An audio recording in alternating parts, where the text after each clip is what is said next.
আসসালামু আলাইকুম রহমতুল্লাহি ওয়া বারাকাতুহু। শাইখ আহমদুল্লাহ এর সংকলিত রাসূলুল্লাহ সাল্লাল্লাহু আলাইহি ওয়াসাল্লাম এর সকাল সন্ধ্যার দোয়া ও জিকির এই বই থেকে আমরা গুরুত্বপূর্ণ কিছু সকাল সন্ধ্যার দোয়া ও জিকির একেবারে হাদিসের রেফারেন্স ভিত্তিক জানার চেষ্টা করতেছি।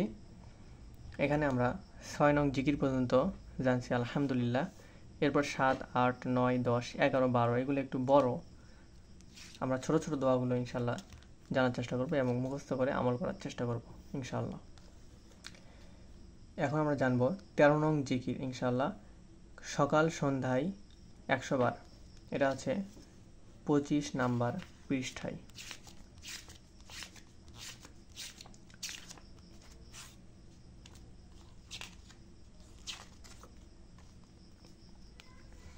তেরো নং জিকির, প্রথমে এর ফজিলত সম্পর্কে আমরা জেনে নেই রেফারেন্স ভিত্তিক।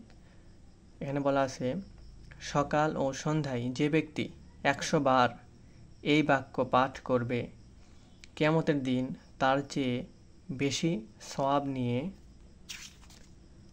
কেউ উপস্থিত হতে পারবে না। অবশ্য যে এই পরিমাণ বা এর চেয়ে বেশি পড়েছে সে ভিন্ন। অপর বর্ণনায় এসেছে, এ বাক্য 100 বার বললে তার সমুদ্রের ফেনা পরিমাণ গুনাহ থাকলেও ক্ষমা করে দেওয়া হবে। এখানে লেখা আছে 21, সুবহানাল্লাহ।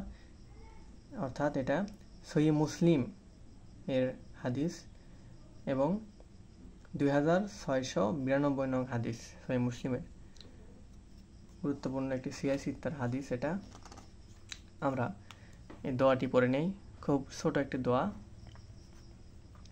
সুব হা, এখানে কলকলা রয়েছে, কফ ত ব্যা জিম দাল কলকলা। সুব হা, এখানে হায়ের এখানে এক আলিফ টান হবে, কারণ জবরের বাম পাশে খালি আলিফ, এখানে মদের হরফ এক আলিফ মদ। সুবহানাল্লাহি ওয়া বিহামদিহি, সুবহানাল্লাহি ওয়া বিহামদিহি। আলহামদুলিল্লাহ, দোয়াটি আমরা জেনে নিলাম। আল্লাহ তাআলা আমাদের আমল করার তৌফিক দান করুন, আমিন। আসসালামু আলাইকুম ওয়া রাহমাতুল্লাহি ওয়া বারাকাতুহু।